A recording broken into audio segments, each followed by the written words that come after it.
Live from New Delhi, you're watching DD India, India's voice to the world. This is Sports Buzz. I'm Anil Thomas. Coming up in the next 30 minutes.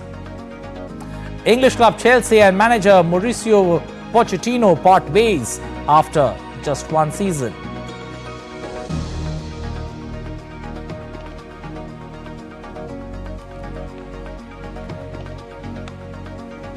Real Madrid and German midfielder Toni Kroos to bring curtains down on a glorious career after European Championship. And Atlanta take on Bayer Leverkusen in the Europa League final today. Kolkata steamroll Hyderabad to make their way to the fourth IPL final. Struggling Rajasthan face spirited Banglore in the shootout.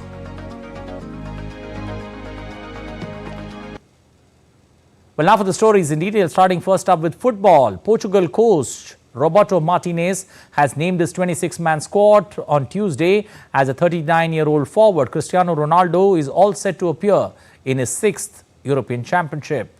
Veteran defender Pepe also made the cut into the team. Ronaldo, who had scored in every Euro since his first appearance in 2004, has netted 14 goals in the finals. He also scored 10 times in European qualifying matches last year. Ronaldo now plays for Saudi Pro League side Al Nassr, where he has scored 42 goals and provided 13 assists in all competition. However, Ronaldo will not be the oldest member of the squad, with Martinez also calling up Porto defender Pepe, who turned 41 this year. Pepe was an integral part of Porto's team this year, making 38 appearances as they reached the Champions League last 16 and finished third in the league behind Sporting and Benfica.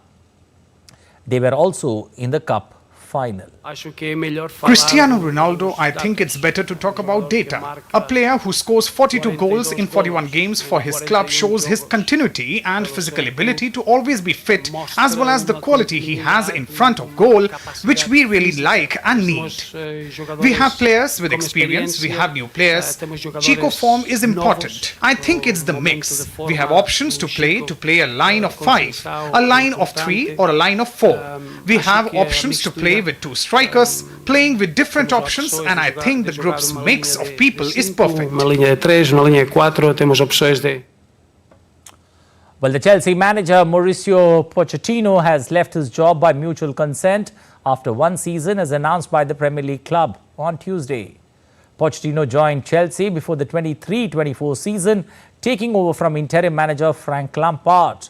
The club's new owners, Toddy Boy and Clear Take Capital, made the decision to bring in Pochettino in order to bring a fresh perspective to Stamford Bridge following a disappointing 12th place finish in the previous campaign.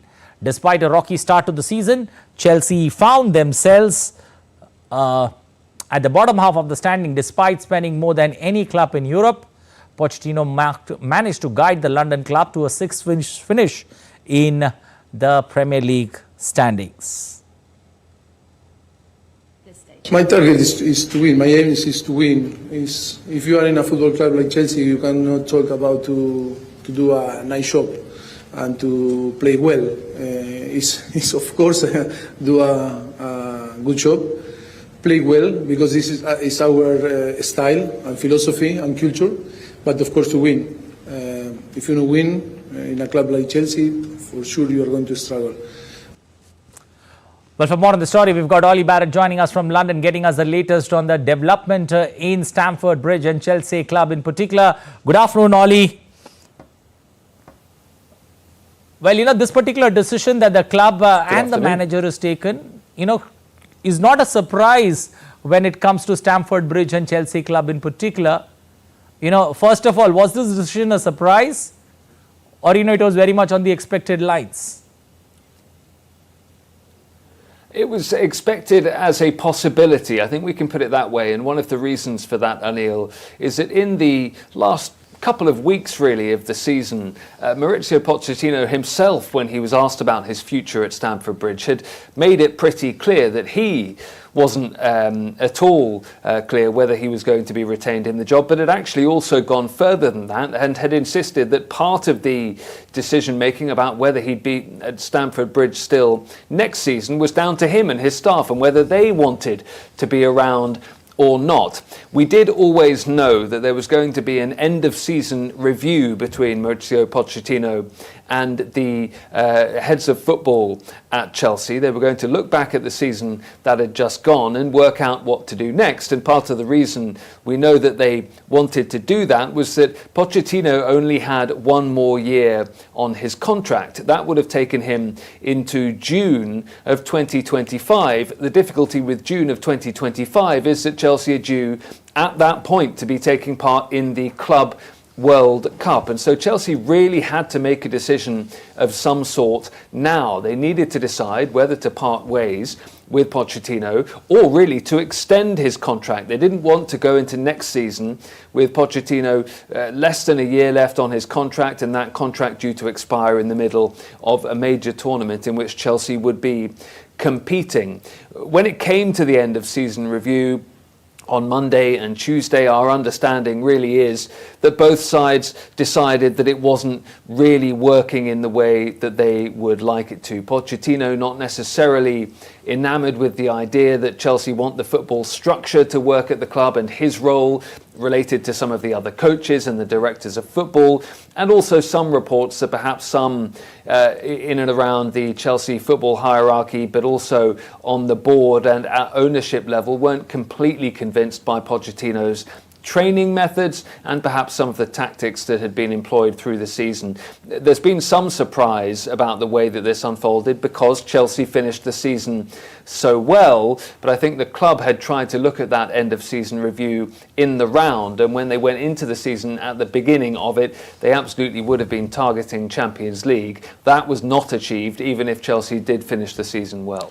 Oli, do you get the sense that, managers who question owners, especially when it comes to Stamford Bridge and Chelsea in particular, managers who tend to question the owners, always end up on the wrong side of continuing with the club for, a long string of time?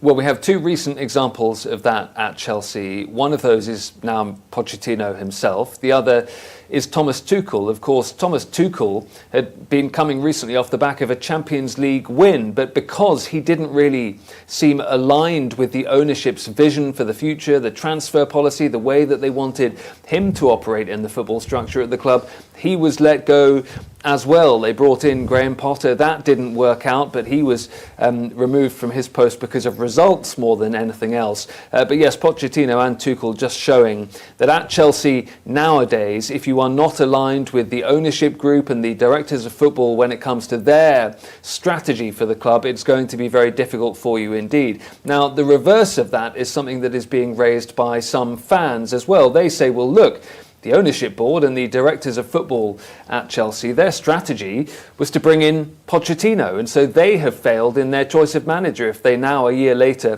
find that they've got someone in post that they can't really work with very well. So there will be all sorts of concern among Chelsea fans about what comes next. That said, partly because of Pochettino's history as Spurs manager, he wasn't welcomed with open arms by all Chelsea fans, and some Chelsea fans had been calling for him to go. So I think it's a move that divides the Chelsea fan base. Of course, now what they all want to hear, the Chelsea fans, is exactly what comes next. Looking at the 2023-24 season, Oli, is there a sense that one gets, it's a jinx season for, football managers across the 20 clubs? You have 3 managers who left. In the last 1 week, you've almost seen 4 managers departing, leaving the clubs. Things not looking good, especially for managers, handling English clubs in particular in the season gone by. Yeah, I think that's long been the case. I mean, you could also point to some examples of managers who have been there for some time. Jurgen Klopp leaving at a time of his choosing. Pep Guardiola still in post, but it'll be up to him, I think, when he decides to leave Manchester City. Thomas Frank has been at Brentford now for a number of years. Eddie Howe has been given some time at Newcastle United. How much time he actually gets if next season doesn't go according to plan very much remains to be seen. But I think anyone who takes on a Premier League job at the moment knows that if results don't come quickly, they are likely to find themselves in a very difficult spot. There are some managers who've been given time. I've named some of them. Mikel Arteta at Arsenal is another example of that. But there are also a lot of clubs who will move quickly if they think they need to, because whatever their target is, be it safeguarding Premier League safety, if it's trying to get into the Champions League spots or trying to make European football of another type of competition, the bosses of these clubs, the owners of these clubs, know that they'll be losing out to the tune of many, many millions of dollars if they don't hit their targets in any given year, and particularly if they end up being relegated from the Premier League. And that, I think, is why so many of them are minded to change quickly if they feel they need to. But we should say that some of those examples that I've reeled off of managers who've been given time, they populate the list of managers also recently who've been doing well. Ollie, English football has the culture of managers, running the show also as coaches. Do you get the sense Chelsea is looking for a coach rather than a manager? And, whenever we've seen, coaches getting promoted, Chelsea's had great success. The first time they won the Champions League, it was an assistant coach who led the team to victory. So do you see, Chelsea needing more of a coach, less of a manager, somebody who can take that, wear that hat, more suitable for the job? I think that characterization is quite accurate when it comes to Chelsea, and some of the reporting suggests that Pochettino, for example, was not best pleased by the idea of Chelsea bringing in a set-piece coach. He, as head coach, thought that that was really his role. And it also appears that he hasn't necessarily got the same strategic views and vision as the directors of football and, as I say, some of the ownership at the club. So you would expect, therefore, that this time around Chelsea will try and take great care to bring someone in who is happy with where Chelsea put them in the structure of the management of the football club. Another recent example of this, which Chelsea may well be looking at, is of course Liverpool. Jurgen Klopp grew to become this all-powerful manager at the club. Really anything that he said at Liverpool would really be enacted, certainly in the latter years. But Liverpool have decided now to hire a head coach. Arne Slot has moved into a role of head coach. That's where he will fit in the football structure that's been rejigged at Liverpool. So Chelsea's not the only club to want to operate in this way.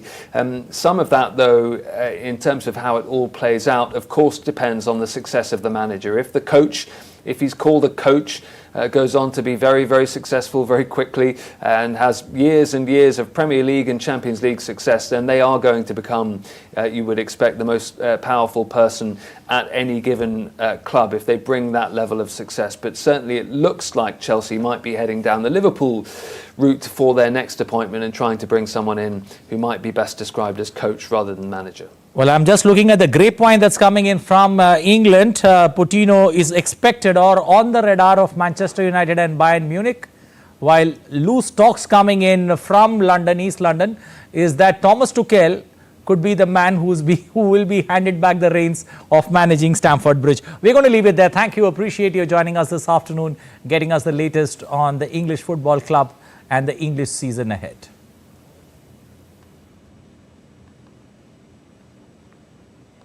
Moving on, staying with football, Atlanta trained at the Dublin Arena on Tuesday as they gear up for the Europa League final against Bayer Leverkusen, slated for Wednesday night. The Italian club is aiming to bag their first major trophy in 61 years after losing to Juventus in the Coppa Italia final. Wednesday's match will be coach Ian Pogo Jasperin's first European final, but since his arrival in 2016, he has changed Atlanta's fortunes, making the Bergamo-based outfit an ever-present club in European competition. Real Madrid and German midfielder Toni Kroos will retire after this year's European Championship, adding that next month's Champions League final against Borussia Dortmund will be his last game for the Spanish club.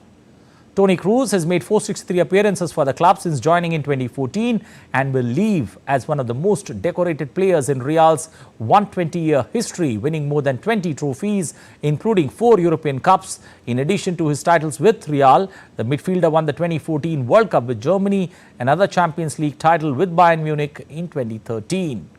Kroos is in the final year of his contract with Real Madrid and in February announced his return to the German side after 3 years of international retirement and ahead of the June-July European Championship on home soil.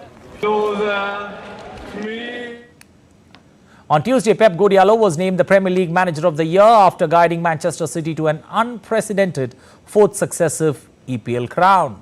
The Spanish coach has won the honour multiple times since joining the club in 2016. With 6 association titles to his name, he is currently the second best successful manager throughout the entire existence of English football. Pep Guardiola saw off competition from Arsenal's Mikel Arteta, Aston Villa's Emery, Bournemouth's Irola and Liverpool manager Klopp. Still to come on DD India Sports Buzz. Jos Buttler clarifies on his exit from IPL, says international cricket should not clash with cricketainment. USA upsets Bangladesh in the first T20 ahead of co-hosting the Men's T20 World Cup next month.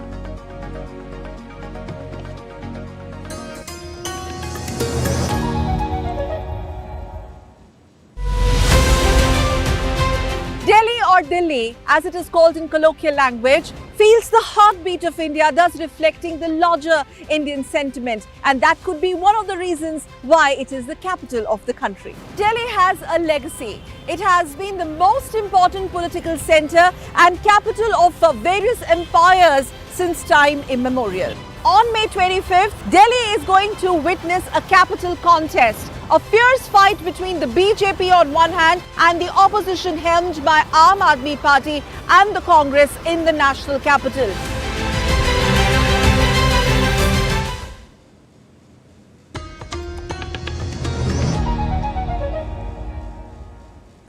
Welcome back. You're watching DD India Sports Buzz. I'm Anil Thomas. Updates from IPL now.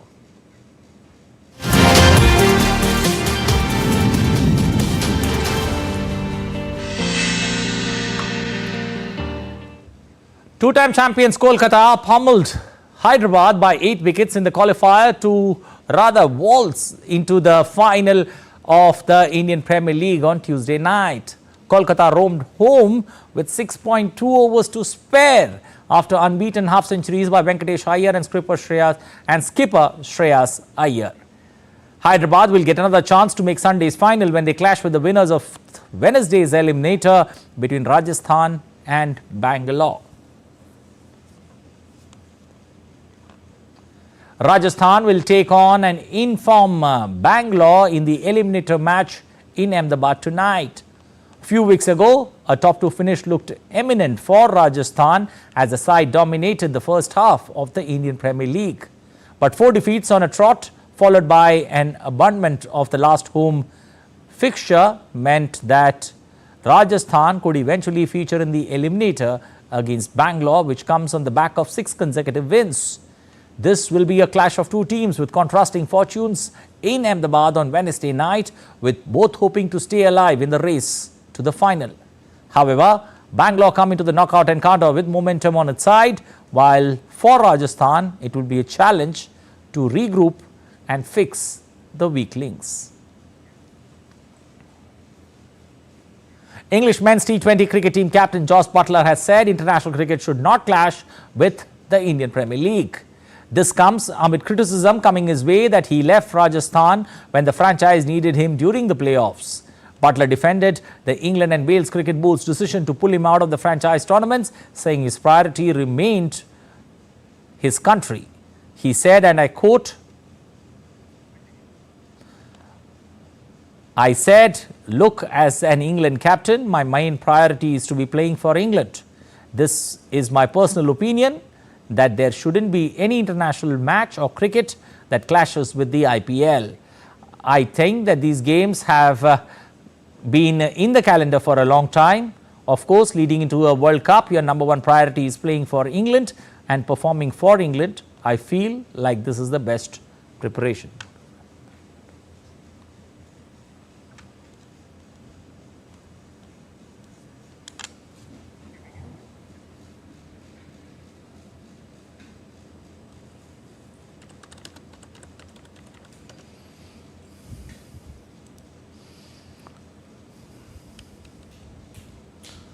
Well, for more on the story, legendary Australian cricketer Ricky Ponting is perplexed that people in India tried to find reasons not to pick Virat Kohli in the national side and said the charismatic former skipper would be his first pick for the T20 World Cup in the Americas. Kohli's sublime form in IPL 2024 has seen him leading the run chart with 708 runs from 14 innings, though questions keep cropping up about his strike rate at the top of the order. Former Australian captain and Delhi coach said, he is the first pick for me for India, so class and experience like that you can't replace. It's funny with Virat, I think people in India just always try to find a reason not to pick him or a reason why he's maybe not as good as some of the other guys in the T20 game. Ponting further added that Virat should open the innings with captain Rohit Sharma at next month's T20 World Cup in the West Indies and the US, as Suryakumar Yadav and the likes of are quite capable of prepping up the run rate later in the innings. Afghanistan, meanwhile, appointed West Indian all-rounder Dwayne Bravo as the bowling consultant for the T20 World Cup. Bravo will join the team during their 10-day preparatory camp in St. Kitts and Nevis. He is currently the leading wicket taker in T20 with 625 wickets in 573 games and also the bowling coach of the five-time IPL champions Chennai. Bravo has already retired from international cricket in the 2021 T20 World Cup but continues to play in the T20 leagues across the world.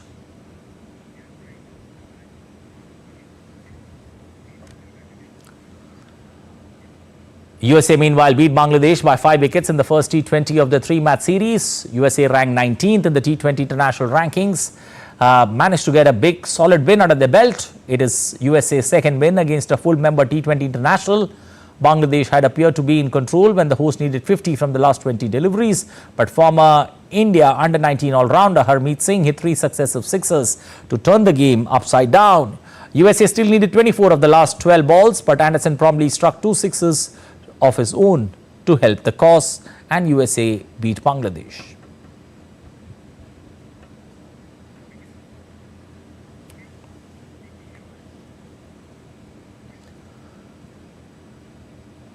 Well, coming back to that Jos Buttler story on Jos Buttler choosing country over playing for his franchise, whether it's a right call or wrong call. Suchitra joins us with the latest. Suchitra, how does one see this particular move? You know, at the end of the day, franchise pays a lot of money for the player. Is it for the franchise to let the player go? And how does this process take place? You know, especially when it comes to a player deciding to, choose country first over the franchise. Well, Anil, it's not about only one particular player. I think it's about a whole nation that has decided, that all their players who are supposed to take part in the upcoming T20 World Cup, so they have decided that, they will prepare for the T20 World Cup as a unit. And we know that England were the defending champions in the ODI World Cup, but they performed really poorly and it dented their pride. So they don't want that kind of reputation damage to take place in T20 World Cup. They are really taking the T20 World Cup seriously, and of course playing for your nation is always important. And Buttler has also said, that the organizers, the boards, they should ensure that there is no clash between international cricket and Indian Premier League. We know that Indian Premier League is the second most famous league of the world, the second most popular league. It's a cash-rich league. Every cricketer wants to take part in the Indian Premier League, but similarly, on the same lines, they want to represent their country also, and winning a T20 World Cup for your country is much more important than playing in the Indian Premier League. So the England players Butler is the captain and he wants all the players to, prepare as a unit before the T20 World Cup. That's why the England players have returned. But yes, it's a lesson for the future. Next time onwards, I think the IPL franchisee and the organisers, they will ensure that there's no clash with international cricket, and if the franchisee is paying big money to players, they'll have to ensure that they stay with their team till the playoffs and till the final if their team reaches the final. But is that a done deal, Suchitra, looking at the amount of money that a franchisee spends to buy a player, and at the end of the day, when needed the most, if the player decides to choose country, is that a deal that you do before the start of the league? Or, is this something that's new to IPL, and, franchisee owners across the 10 clubs would in the future get a clause where the players cannot take such a call?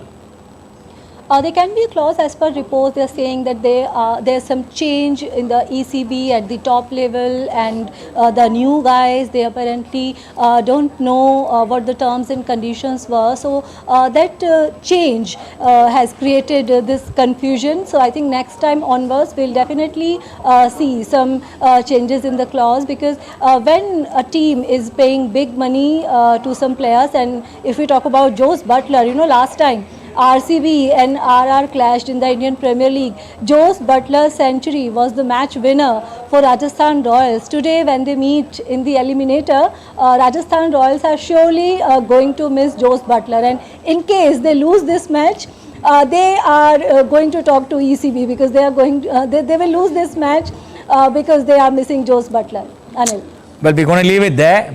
Jose Butler makes a lot of difference to a Rajasthan that calls him Josh Bhai, to a Rajasthan that is all gearing up to take on Banglore in that big match later tonight. We'll leave it there. Thank you and appreciate you joining us this afternoon on Sports Buzz. Returning from a break, two-time Olympic medalist PV Sindhu progressed to the women's singles second round with a straight game win over Scotland's Christy Gilmore at the Malaysian Masters Super 500 tournament in Kuala Lumpur on Wednesday. World number 15 Sindhu, who had skipped the Uber Cup and Thailand Open, notched up a 21-17, 21-16 win over Gilmore, who's ranked 22nd in the opening round match. The fifth-seeded Indian, who last won a title in 2022, will next face Korean Sim Yoo Jin. Olympic flame arrived at the Cannes Film Festival on Tuesday. The flame, which is on the festival, will return to Cannes on June 18th ahead of the start of the Summer Games in Paris, which runs from July 26th until August 11th. Festival president and director greeted the athletes and said what a joy it is to welcome the host of Olympic stars. Meanwhile, sports personalities and athletes were there at the premiere of the documentary by Mikhail Gamrashi's Olympiakos, which features various Olympic and Paralympic champions.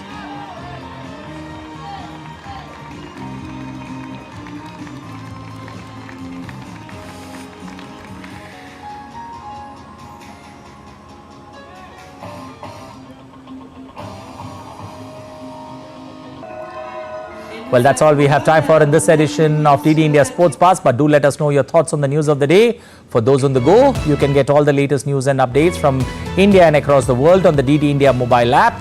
The app is available both on Android and iOS platforms. Scan the QR code on the screen to download now.